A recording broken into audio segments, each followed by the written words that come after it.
Valley. First time I went up there, it was like looking at the past and the future all at once. At first, you see the people, and then you think about the now and the future.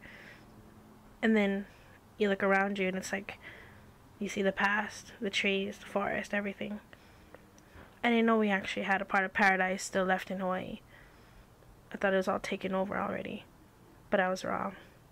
Hawaii is known the world over for her rich cultural history, the connection of her people to the land, and her natural beauty.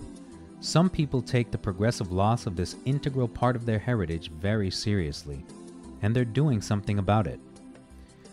The workers of the Kokua-Kalihi Valley Project are committed to preserving the original natural state of the valley, but more importantly, preserving that ancient, sacred connectedness to their surroundings that fuels their spirit and their culture. We had the opportunity to speak with one of the Kokua-Kalihi Valley workers, Puni, a woman whose commitment to this move toward living in harmony with nature is evident in every word she says. Our basic motto, or kind of our rule that we go by, is Okaha Okaaina Keola Okapoe, which means the breath of the land is the life of the people.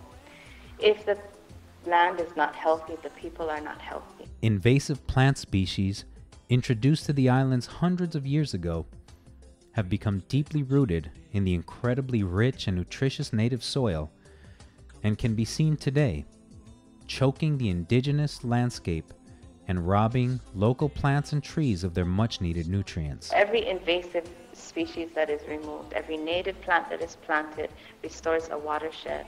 It restores an ancient resource that is quickly depleted by people who are disconnected from the land. It is reassuring to know that serious progress is being made.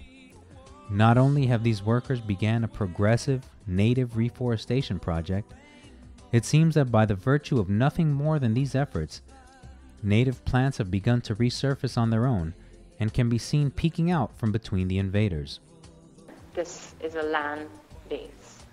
We have community food production, we have native reforestation, we have ancient sites on property that we revitalize, and all of it is brought to restoration and revitalization through the efforts of the community.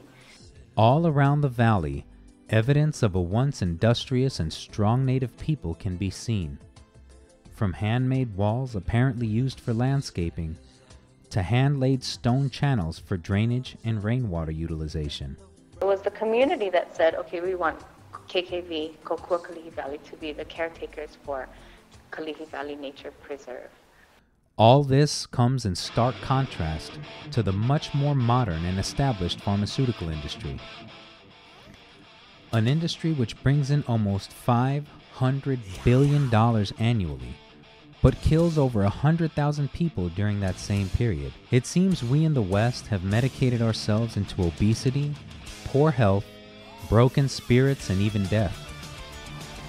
We live ignoring that age-old wisdom that we are what we eat. Taken to a further extent, you can say that we are what we consume. In this age of unadulterated consumption, it's not difficult to see where we've gone wrong, as Western imperialism and expansion have made their way to the heart of Hawaii. The connection between the land and the people has been all but lost. There are healing plants everywhere in the world, not only in Hawaii. And so even in Memphis, Tennessee, there are healing plants there. There are healing plants everywhere. Every person, every culture, every person who's alive today had an ancestor who knew how to heal from plants.